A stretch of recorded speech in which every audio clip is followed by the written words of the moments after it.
Hello students, आज हम लोग पढ़ेंगे यूनिट्स एंड मेजरमेंट की थ्योरी, जो कि हम लोग बहुत ही शॉर्ट ड्यूरेशन पर कवर करेंगे क्योंकि हमें एक रिवीजन की तरह इसको करना है। उसके बाद फिर जब हमारी थ्योरी कंप्लीट हो जाएगी यूनिट एंड मेजरमेंट की, उसके बाद फिर हम लोग इस पे बेस्ड प्रॉब्लम्स को सॉल्व करेंगे जिससे कि हमारी प्रैक्टिस होगी।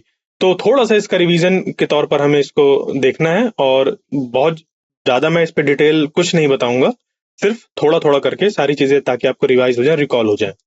ओके। तो इस पे देखिए क्या क्या पढ़ना है। हम लोग को जानेंगे कि फिजिक्स क्या होता है, स्कोप एंड एक्साइटमेंट, और जो फिजिकल लॉज है उनका नेचर क्या होता है, मतलब थोड़ा सा एकदम बेसिक इंट्रोडक्शन। और उसके बाद फिर जो मेन है हम लोग का, वो इस पे ध्यान देना है कि units, fundamental and derive units और सिस्टम ऑफ यूनिट्स। क्लियर? ये तो देखिए, अगर हम लोग बात करें फिजिक्स की कि आखिर फिजिक्स क्या है, तो फिजिक्स में हम लोग जो भौतिक पदार्थ होते हैं, ठीक है, जैसे कि जो भी हम लोग अपने चारों तरफ देखते हैं, तो उन उनके बारे में और उनके मोशन के बारे में, चाहे हम उसको स्टडी करें टाइम के रिस्पेक्ट में, या फिर देखें कि समय के साथ उसका जो पोजीशन है वो कैसे चेंज हो रहा है, इन सब को जब हम लोग देखते हैं वो सब हमारा स्टडी फिजिक्स के अंदर आता है। साथ ही में हम उस पे ये भी जानते हैं कि मान लीजिए कि कोई हमारा मैटर है, कोई ऑब्जेक्ट है, वो मूव कर रहा है, तो क्या उस पे किसी तरीके की एनर्जी होगी, रुका हुआ है तो क्या कोई किसी तरीके की एनर्जी होगी, अगर मूव कर रहा है तो उस पे मूव करते वक्त कोई फोर्स वगैरह की बात हम करेंगे कि क्या उसको चाहिए मूव करने के लिए फोर्स। इन सब चीजों को हम लोग फिजिक्स के अंदर स्टडी करते हैं, और आपने ये सारी चीजें पढ़ी हैं। मैं सिर्फ यहाँ पर आपको रिवीजन के तौर पर ये इस तरीके से बता रहा हूँ, एक कंप्लीटनेस के लिए। और अगर हम लोग बात करें फिजिक्स में, तो बहुत ढेर सारी चीजों को हम लोग देखते हैं, बहुत ढेर सारी चीजों को पढ़ते हैं।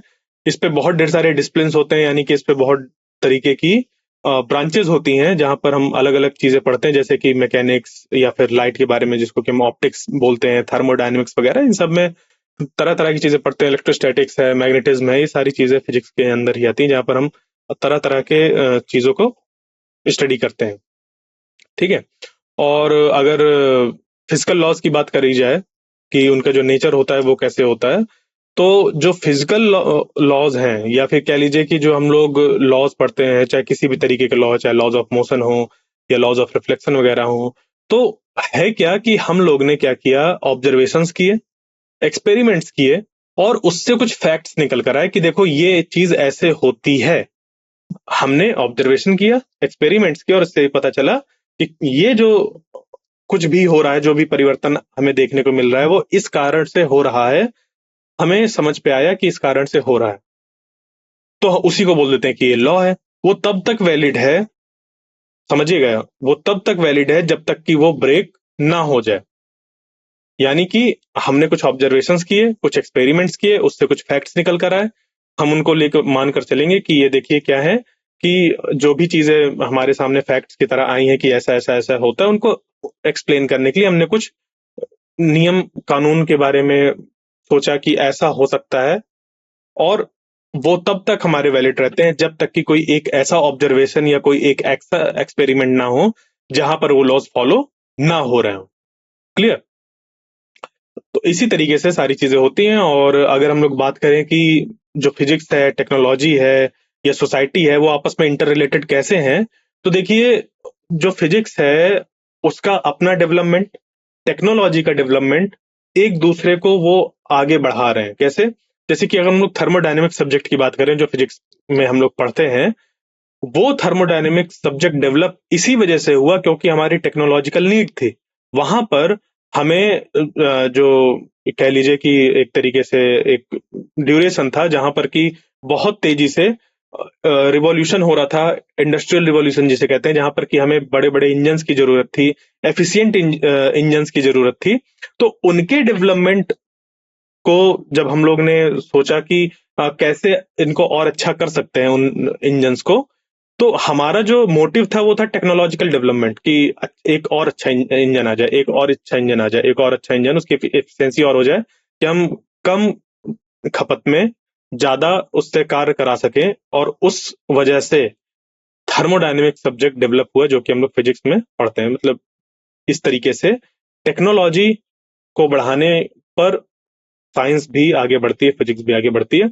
और अगर हम लोग फिजिक्स की बात करें, तो जैसे कि बहुत तरीके के आप अपने चारों तरफ अब आजकल देख रहे हैं कि मोबाइल्स हैं, कंप्यूटर हैं, या और तरीके के वायरलेस नेटवर्किंग होती है, जैसे कि ब्लूटूथ है, वाईफाई वगैरह है। तो ये सारी टेक्नोलॉजी वाली चीजें निकलकर तब आई जब फिजिक्स डेवलप हुई। ठीक है, उसमें क्या हुआ, इलेक्ट्रिसिटी और मैग्नेटिज्म को पहले अलग अलग सब्जेक्ट माना जाता था, फिर धीरे धीरे धीरे जब हम लोग पढ़ते गए चीजों को फिजिक्स के अंदर, तो ये समझ पाया कि इलेक्ट्रिसिटी और मैग्नेटिज्म अलग अलग चीजें नहीं है, वो दोनों एक ही चीजें हैं। तो वहां से उस पर टेक्नोलॉजिकल एडवांसमेंट मिला, यानी कि फिजिक्स का डेवलपमेंट होते होते टेक्नोलॉजी पर भी डेवलपमेंट हुआ। तो ये दोनों चीजें कैसी हैं, इंटर रिलेटेड होती हैं, एक दूसरे को बढ़ावा देती हैं, और इससे सोसाइटी भी किसी न किसी तरीके से जुड़ी हुई है। जैसे आज अगर हम लोग बात करें तो आ, हमारे पास बहुत तरीके के गैजेट्स हैं जो हमें हमारे काम आसान करते हैं। वो इसी वजह से पॉसिबल हो पाया क्योंकि ये दोनों मौजूद हैं। जैसे कि कंप्यूटर वगैरह बहुत छोटे साइज के हो गए, बहुत ज्यादा छोटे साइज के हो गए। क्यों? क्योंकि सिलिकॉन चिप के बारे में जब स्टडी करी गई, उसको और इम्प्रूव किया गया करते करते करते आज बहुत ही कम स्पेस पे बहुत ज्यादा डेटा स्टोरेज किया जा सकता है। तो ये सारी चीजें हैं। ठीक है, क्वेश्चन इससे डायरेक्ट नहीं आते हैं, बट एक कंप्लीटनेस के लिए मैं आपको ये चीजें बता रहा हूं। क्लियर? अब यहां से ये जो पार्ट है, अब आपका ये पार्ट इंपॉर्टेंट है from the perspective of examination. यहां से आपको ध्यान देना है, एक एक चीज है। तो देखिए, यूनिट्स की अगर हम लोग बात करें कि यूनिट्स क्या होते हैं, आप ये सारी चीजें पहले भी पढ़ चुके हैं, बस मैं यहाँ पर आपको क्या करा रहा हूँ, रिवाइज। तो अगर हम लोग यूनिट्स की बात करें तो होता क्या है, जैसे कि आपको मान लीजिए कि लेंथ का मेजरमेंट करना है। तो लेंथ को मेजरमेंट करने के लिए कोई हो सकता है कि अगर किसी से कह दिया कि देखो हमें रस्सी लाना है, ठीक है, तो वो हो सकता है क्या करे कि रस्सी लाने के लिए कह दे कि 2 हाथ लंबी रस्सी ले आना। अब जिसने कहा है उसके हाथ और जो लेने जा रहा है उसके हाथ, वो तो सेम नहीं होंगे ना, हाथ दोनों के कैसे होंगे, डिफरेंट होंगे। तो मंगाया जिसने है उसके हाथ डिफरेंट, जो लेने गया उसके हाथ डिफरेंट, और जो बेचेगा उसके हाथ डिफरेंट होंगे। तो जिसने मंगाया है वो कहेगा 2 हाथ लेकर आना, जो लेने गया है वो भी कहेगा 2 हाथ दे दीजिए, और जो नापेगा बेचने वाला वो भी 2 हाथ ही नापेगा। और जब आएगी रस्सी तो हो सकता है कि जो जिसने मंगाया था उसके सिर्फ 1.5 हाथ लंबी वो रस्सी हो, यानी कि जो एक हाथ है वो एक यूनिट की तरह वर्क किया। 2 हाथ यानी कि 2 इंटू हाथ, हाथ हो गई एक यूनिट। तो अब उस यूनिट को अगर हम लोग देखें तो हमें एक स्टैंडर्डाइज करना होगा उसको, जिससे क्या हो, कंफ्यूजन ना क्रिएट हो।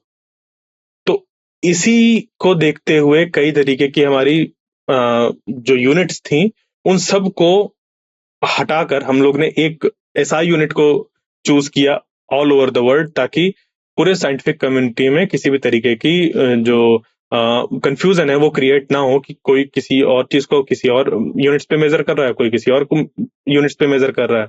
अभी आपको समझ पे आ जाएगा क्या इसका मीनिंग है। तो देखिए, तो यूनिट्स क्या होती हैं?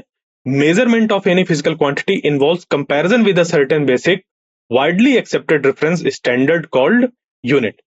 किसी भी फिजिकल क्वांटिटी को अगर आपको मेजर करना है, जैसे मान लीजिए कि लेंथ को आपको मेजर करना है, किसी भी ऑब्जेक्ट है उसके आपको लेंथ को मेजर करना है, तो क्या करना होगा, जो लेंथ है वो फिजिकल क्वांटिटी हो गई, उसको मेजर करना है आपको।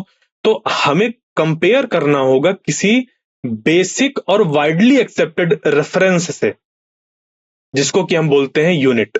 जैसे मीटर है, लेंथ लेंथ क्या है, हमारी फिजिकल क्वांटिटी है, उसको मेजर किस पे करते हैं हम लोग, मीटर्स पर। तो वो हो गई हमारी यूनिट कि 1 मीटर है कि 2 मीटर है कि 3 मीटर है कि 4 मीटर, 10 किलोमीटर, 12 किलोमीटर। तो ये इस तरीके से क्या हो गई, हमारी यूनिट हो गई। अब इस पे जो एसआई यूनिट होती है लेंथ की, वो हमारी मीटर होती है। ठीक है, अब देखिए होता क्या है कि जो यूनिट्स हैं हमारी, वो कई तरीके की होती हैं। उनमें से हम कुछ को फंडामेंटल यूनिट्स बोलते हैं और बाकियों को बोलते हैं डेराइव्ड यूनिट।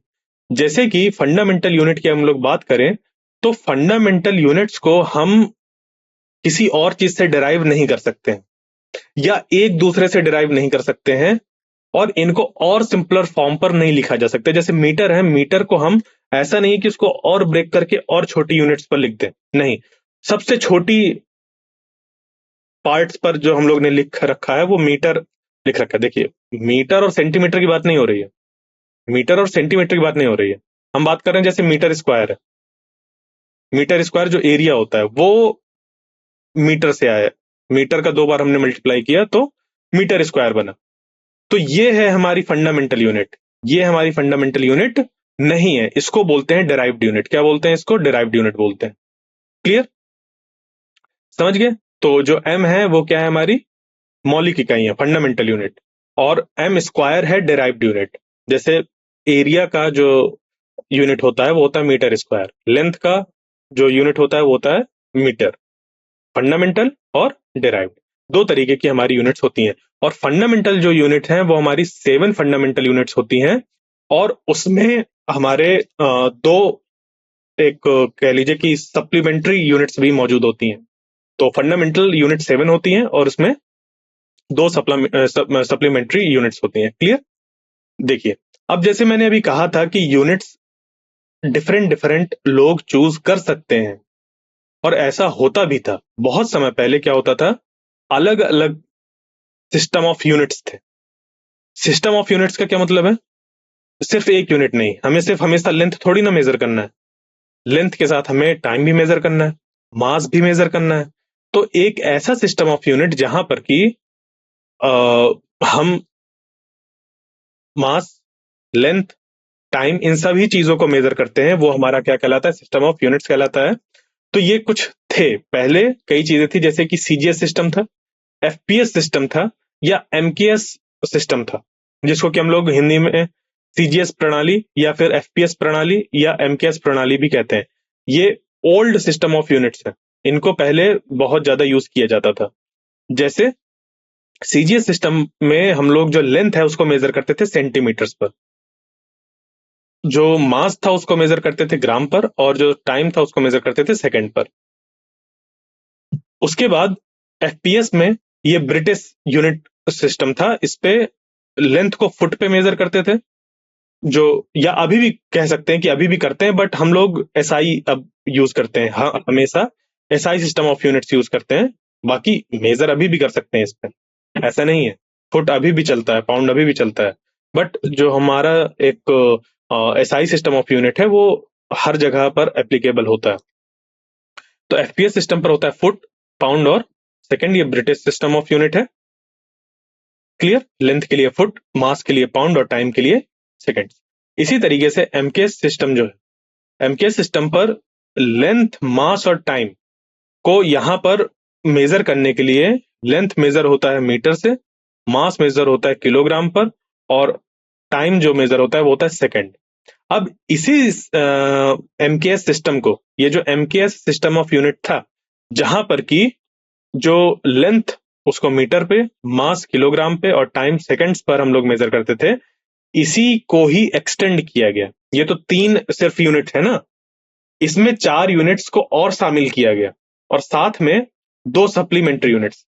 तो टोटल हो गई हमारी 7 बेस यूनिट्स और 2 सप्लीमेंट्री यूनिट्स। इन सभी को जब हम लोग एक साथ रखते हैं और बोलते हैं इससे ही सब कुछ कंपेयर करके हम बनाएंगे, इसी से डिराइव करेंगे बाकी यूनिट्स को, वो कहलाता है हमारा international system of units. Okay? इसी को जब हम लोग जैसे एसआई बोलते हैं, एसआई होता है सिस्टम में इंटरनेशनल यूनिट्स, फ्रेंच में बोला जाता है इसको सिस्टम में इंटरनेशनल यूनिट्स। तो इंटरनेशनल सिस्टम ऑफ यूनिट्स का हो जाएगा हमारा कि इसमें लेंथ के लिए मीटर, मास के लिए किलोग्राम, टाइम के लिए सेकंड, ये तो हो गई, साथ में 4 और चीजें होती हैं और 2 सप्लीमेंट्री यूनिट्स होती हैं। अब ये क्या होती हैं, आइए इनको देखते हैं। तो ये है हमारी, देखिए एक टेबल बनी हुई है, ये है, और एक टेबल और है।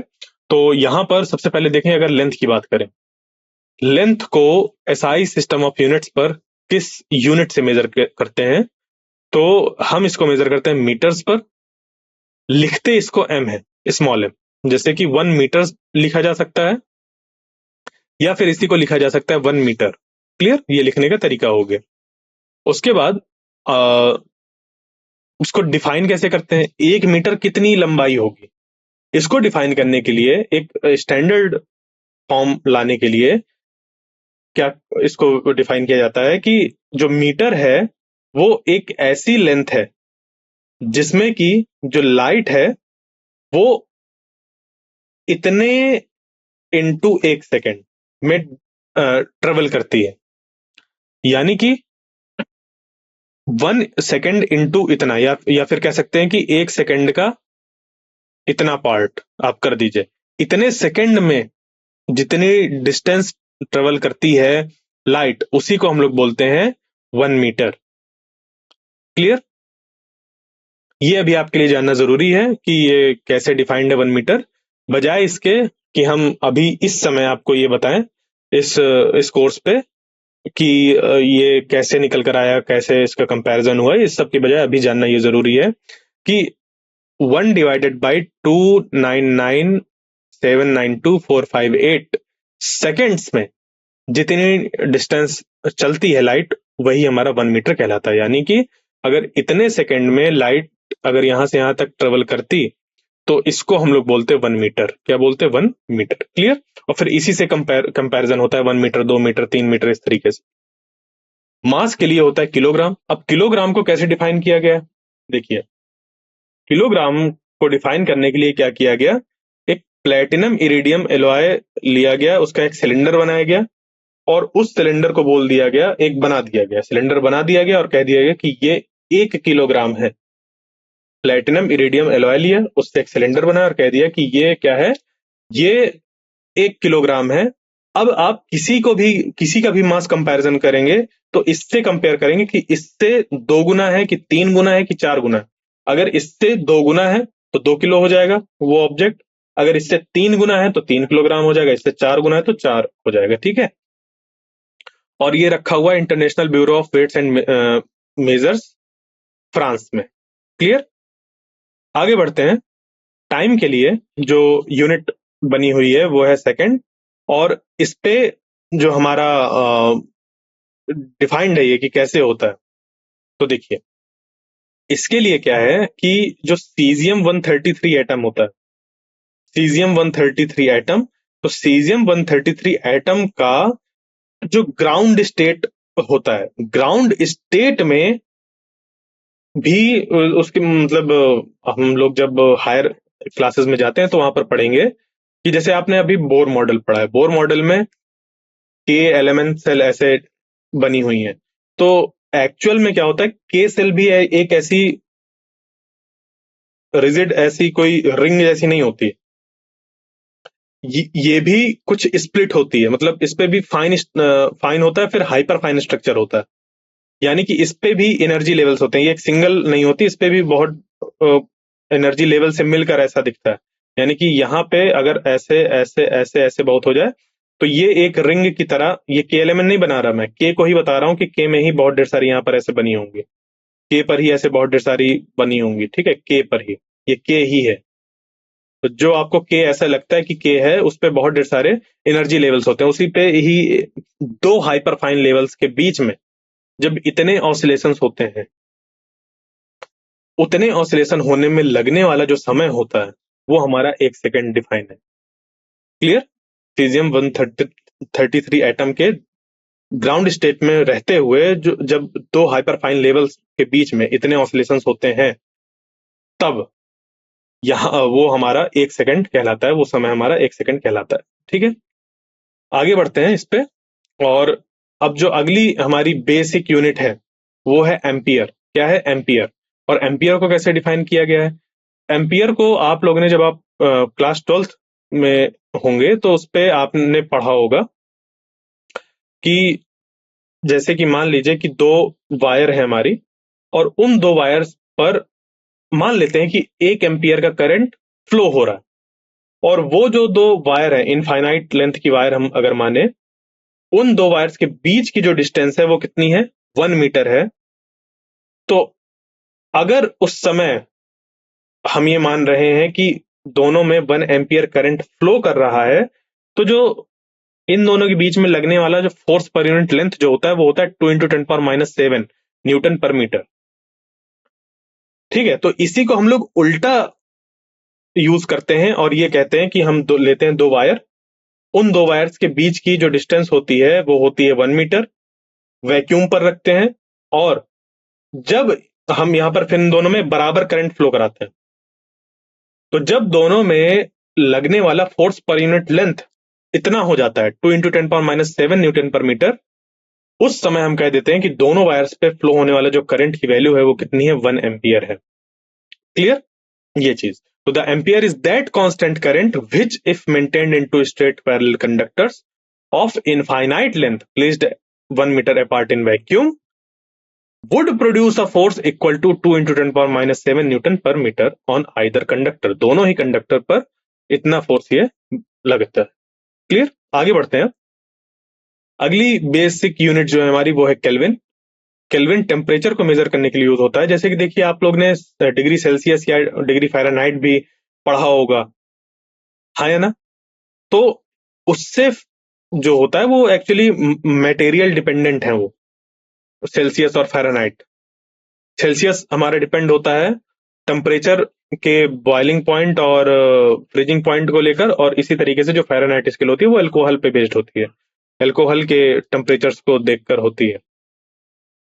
ठीक है, जबकि जो हमारी ये केल्विन स्केल है वो इंडिपेंडेंट ऑफ एनी मटेरियल होती है, और इसको डिफाइन किया जाता है the kelvin is 1 divided by 273.16 fraction of thermodynamic temperature of the triple point of water. जो ट्रिपल पॉइंट ऑफ वाटर होता है उसको जब हम लोग 273.16 से डिवाइड करते हैं तो इतना फ्रैक्शन जो उसका एक हिस्सा निकल कर आता है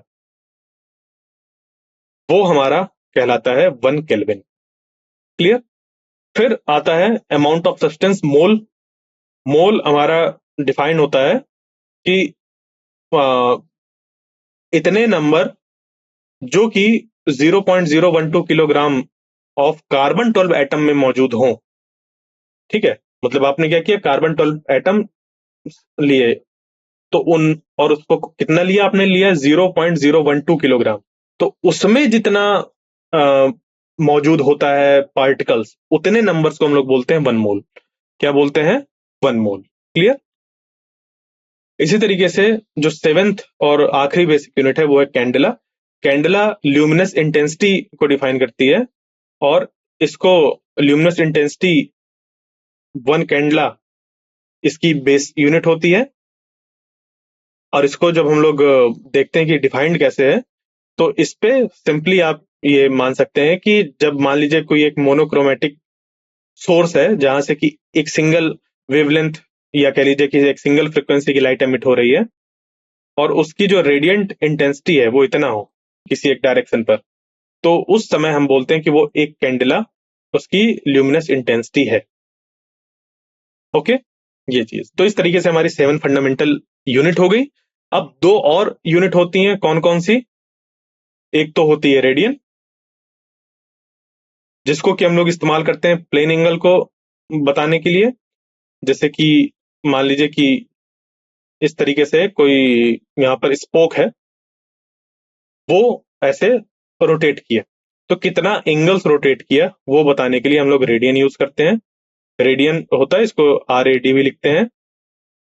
और जब कोई स्फेरिकल सरफेस जैसी, और वहां पर हम लोग डिफाइन करते हैं कि कितना एरिया कवर हो रहा है, उसके लिए सॉलिड एंगल का इस्तेमाल होता है।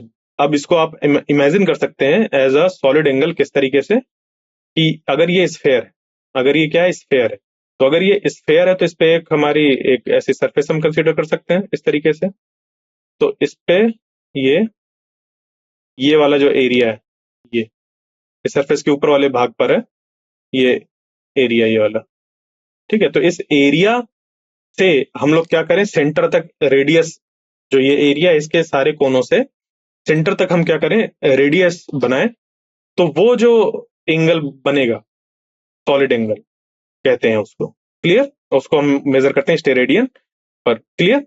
तो वही है कि यह वह ठोस कोण है जो अपने शीर्ष को गोले के केंद्र पर रखते हुए गोले की सतह के उस क्षेत्र को काटता है जो एक वर्ग के क्षेत्र के बराबर होता है। इसकी भुजा की लंबाई गोले की त्रिज्या के बराबर होती है। सिंपल जो मैंने बताया वही चीज। ठीक है, आपको इतना बहुत ज्यादा याद करने की जरूरत नहीं है, हाँ समझने की जरूरत है कि आखिर ये क्या होता है। आप इसको पढ़ कर आए हैं, यहाँ पर मैं भी आपको रिवाइज करा रहा हूँ।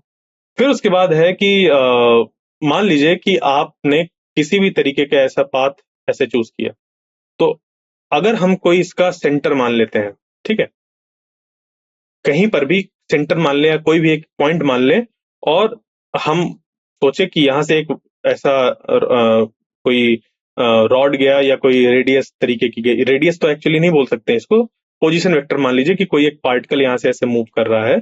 तो अगर ये पूरा एक क्लोज्ड पाथ ऐसे बना रहा है किसी प्लेन में, तो इसके द्वारा तय किया गया जो एंगुलर डिस्प्लेसमेंट होगा वो होगा हमारा 2 पाई रेडियन।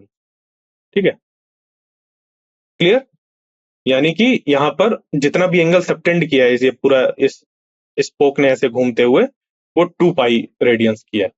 क्लियर? इसी में अगर कोई मान लीजिए कि कोई एक क्लोज्ड सरफेस आप बनाते हैं, वो भी कैसी, एक क्रम्बल्ड है, कैसी भी एक क्लोज्ड सरफेस है, और उस पे अगर हम लोग देखें कि अगर किसी चीज को हम ऐसे पूरा रोटेट कराते हैं, तो उस पे 4 पाई स्टेरेडियंस होता है। क्लियर? ये हमारा सिस्टम ऑफ यूनिट, जो एसआई सिस्टम ऑफ यूनिट है, उसमें ये चीज होता है। क्लियर? तो क्या क्या हम लोग ने यहां पर पढ़ा, देखिए, हम लोग ने सबसे पहले ये जाना कि फिजिक्स क्या है। ठीक है, उस पर हम लोग क्या पढ़ते हैं, स्कोप एंड एक्साइटमेंट, यानी कि इस पे फिजिक्स में क्या क्या हम फेनोमेना पढ़ते हैं, कैसे पढ़ते हैं, ये सारी चीजें। फिर फिजिकल लॉज वगैरह क्या होते हैं, फिजिक्स, टेक्नोलॉजी और सोसाइटी, और इनका आपस में इंटर रिलेशन, को रिलेशन की आपस में कैसे रिलेटेड है, इंटर रिलेटेड कैसे हैं, कैसे एक का डेवलपमेंट दूसरे को बेनिफिट करता है, एक दूसरे को कैसे ये डेवलप करते हुए आगे बढ़ते हैं, ये सारी चीजें। उसके बाद फिर हम लोग ने यहां से मेनली ध्यान दिया अपने एग्जामिनेशन पॉइंट ऑफ व्यू से कि यूनिट्स क्या होते हैं। दूसरा, फंडामेंटल एंड डिराइव्ड यूनिट्स क्या होते हैं। फिर हमने जाना कि जो सिस्टम ऑफ यूनिट है वो कई तरीके के होते हैं, जैसे कि सीजीएस, एमकेएस, एफपीएस, बट उसमें हम लोग एक स्टैंडर्ड सिस्टम ऑफ यूनिट लेकर चलते हैं जिसको हम बोलते हैं एसआई। ठीक है, उसको हम लोग ने देखा कि उस पे 7 बेस यूनिट्स होती हैं और 2 सप्लीमेंट्री यूनिट्स होती हैं। क्लियर? और इस तरीके से सारी चीजें हम लोग ने देखी। अब इसके आगे, यूनिट्स के आगे, कि हमें कैसे इनका इस्तेमाल करना है, डायमेंशंस वगैरह के बारे में और बाकी चीजों को हम लोग इसके नेक्स्ट लेक्चर में पढ़ेंगे। सिग्निफिकेंट फिगर्स के बारे में, इन सभी चीजों को हम लोग नेक्स्ट अपने लेक्चर में पढ़ेंगे। तो आई होप जो आज का लेक्चर था वो आपको समझ पे आया होगा। मिलते हैं नेक्स्ट लेक्चर में, तब तक के लिए थैंक यू।